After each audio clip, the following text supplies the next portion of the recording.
Dear colleagues, welcome to my presentation. It is a true pleasure for me to deliver this lit lecture.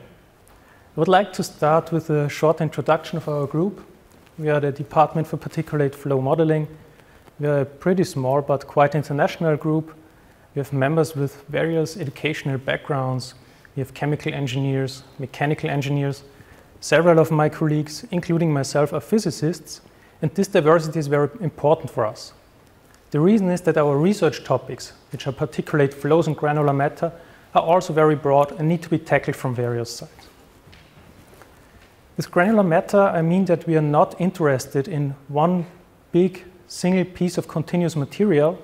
Instead, we are dealing with systems consisting of many small discrete constituents. A simple example would be sand, which consists of single grains, of course. Now, in nature, apart from water and air, most materials are actually granular, so it's important to understand how they behave. It's important when you want to study, let's say, landslides in geophysics. It's important in environmental sciences, in material sciences. So there is really a lot of science going on where you need to understand granular materials. But of course, there are also many industrial applications. And since we are here in Linz, I would like to especially stress steelmaking industries and chemical process engineering. There you often have the situation that you have a big reactor full with a granular material, but the conditions are so harsh, you simply cannot look inside what is going on. So it would be, of course, a very convenient alternative if we had such a good understanding of the behavior of granular materials that we could just simulate the behavior. So we could easily optimize the processes. This would reduce carbon dioxide emissions. This would save energy. So this would really pay off. So apart from these obvious applied reasons to study granular matter, it's also interesting from a more fundamental point of view. The reason is that, understanding of granular matter involves quite a lot of physical branches. It's a big challenge. And the challenge is demonstrated by this video from the Behringer group of Duke University. What you see here is so-called hopper flow. A hopper is a container with inclined walls and an orifice somewhere in the middle, and material is flowing out. So at the first glance, this pretty much looks like if liquid was flowing, and as a matter of fact, there are some similarities, of course not in every aspect, but still, it's a flowing state. However, the colored particles will soon perform a very nice trick. There it is. They jump exactly into that position so that they can form an arch, and this arch supports the whole weight of the material above. Have a close look. The orifice is about 5 or 6 times as big as a single particle, but still they can clog it. So we just saw an instantaneous transition from a flowing fluid-like state to a jammed solid-like state. And this is a challenge. Predicting this change of behavior is very difficult. In this case, we know it will happen, but predicting when it will happen is almost impossible. So clearly, it's difficult to describe a system that can behave such diversely. And to answer the question if we understand granular materials, I have to say this depends very much on the scales. If we are only interested in small scales, with this I mean system consisting of a few thousand particles, then we can easily write down the equations of motion governing the behavior of the particles, and we can solve them numerically. When we do so, we need to resolve the shortest processes present, and since we are dealing with solid particles, these are collisions between them. These materials are very stiff, so colliding particles, well, it takes them about, let's say, a few microseconds to collide. So we really need to take very small time steps. This means in the numerical simulation or in the numerical solution of the equations of motion, we solve them for a microsecond, for another microsecond, for another microsecond, and so on. So we need to take very, very small steps. However, we have a problem. In this diagram, we would like to be on the opposite side. We are interested in large plants containing millions or billions of particles, and usually we're not only interested what is happening after a microsecond. We want to know what's happening after minutes or hours, let's say, because we're interested in chemical conversion of particles, and this can be very slow. So you see there is a clear predicament. On the one hand side, we need to take very, very small time steps. On the other hand, we are interested in long-lasting processes, which would force us to take a huge number of these time steps, and each of them is computationally very expensive. So right now there is a border, a limit that prevents us from simulating more than a few seconds or at most minutes of real time of any large-scale granular flow. And this is actually the topic of my lit project. I want to tear down this border, at least for a big class of systems. Now let me illustrate this idea with the example of a so-called fluidized bed. A fluidized bed is a container filled with solid particles where gas enters from below. It lifts the particles, they are mixed, bubbles are formed, they rise through the particle bed. You will see it in a few seconds. Now, apart from a very nice test case to see if one understands the relevant physics going on here, this is also an important example because many branches of industry use such devices. Steelmaking industry, for example, use such reactors to reduce iron ore to iron. In chemical process industries, particles are polymerized in such plants. So it's really important to understand what's going on. Now here you just see a small-scale simulation I've performed. This is, well, lab scale. It would easily fit on this table here. This box contains about 60,000 particles. And in order to simulate their behavior for 10 seconds, it took me about 40 hours on 4 CPUs. So this is really a small system. You see, this is computationally very expensive. Now the movie is shown in slow motion so that you can see what is going on. And probably by now you already have the feeling this is very repetitive. The same thing is happening again and again. A void is created, it erupts, particles are transported up, they collapse again, and so on and so on. And you're right, this intuitive notion, this is true. Let's compare, for example, these two snapshots recorded at 1 and 9 seconds. And they look very similar. I'm not claiming that they are identical, but they are similar enough. And as a matter of fact, if we are interested in a system that evolves over a very long duration, and this is the ultimate challenge, there are not so many different things it could do. One possibility is that at some point it stops to change. It runs into so-called steady state, it becomes static. And this is simple. Another possibility, and this is the interesting one, is that after some time the system starts to repeat what it has already done. And I'm not talking about strict periodicity here. This can be a completely irregular reappearance of patterns, but still it is a reappearance. And this is exactly what we see here. So to explain the idea of my lit project, I need to answer two questions. First of all, if we suspect that a system has this nature to show recurrent patterns, how can we quantify these patterns?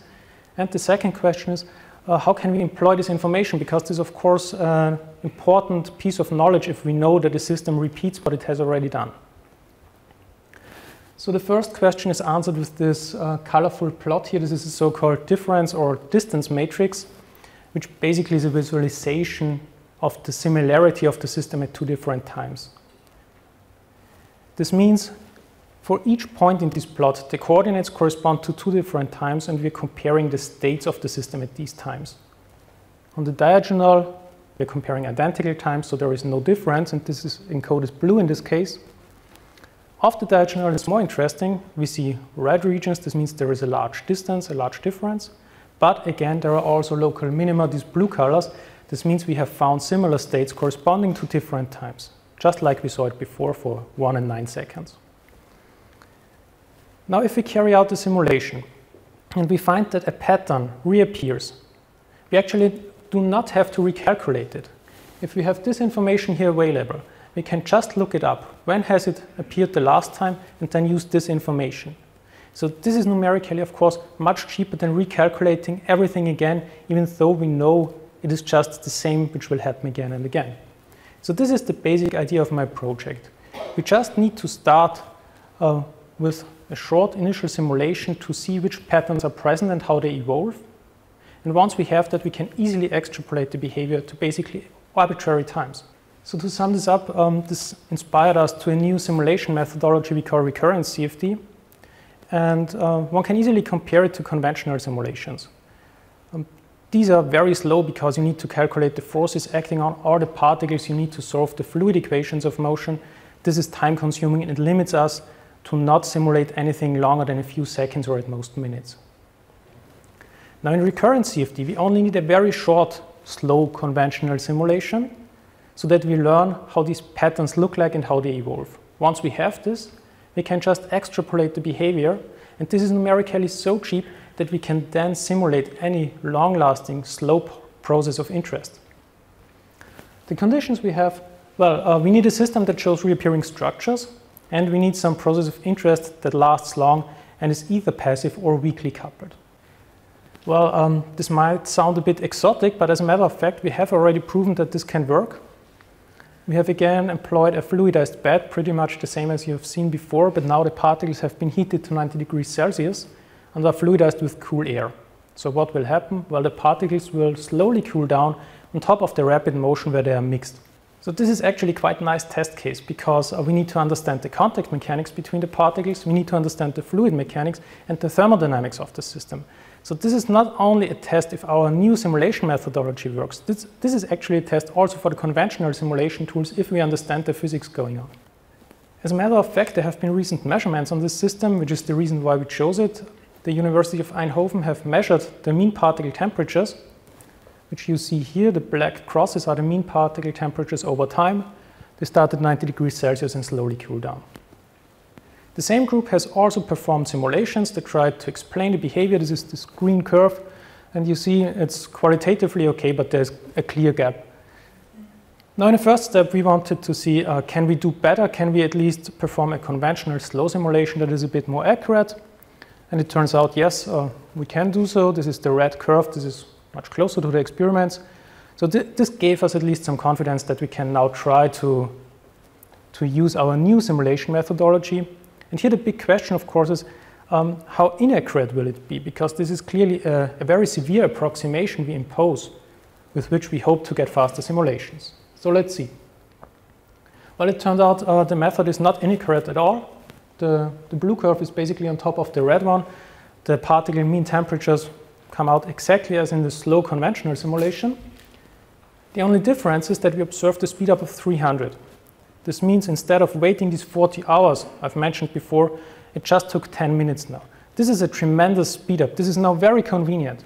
So in the next step, we wanted to challenge our theory. We said, okay, let's not just simulate 10 seconds. Let's go to a minute. Let's see what's happening. At some point, we would expect that the results show some gap. Well, hardly any gap is to be seen. The slow conventional simulation, and which in this case took really, really long, and the fast simulation, they gave basically the same results. And there is one point I would like to especially stress here. I only needed the first 2.5 seconds of simulation to see all the patterns which are about to appear, so that I could predict how the particles will cool. 2.5 seconds for a full minute of simulation time. This is a very, very efficient way to use information. Now let me conclude. What we try to create here, and we have already taken a first step, I believe, is to create an accurate and a very fast simulation methodology so that we can simulate long-lasting processes in granular systems. And this will allow us for the first time to simulate such processes in an industrial context. The approach is quite general. It also works, let's say, for turbulent flows. As a matter of fact, the PhD project in my LIT project will deal with the turbulent scenario.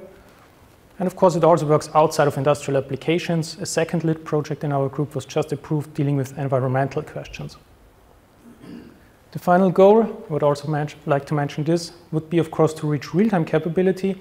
This means we might be able to have simulations that run as fast or even faster than the process they're describing.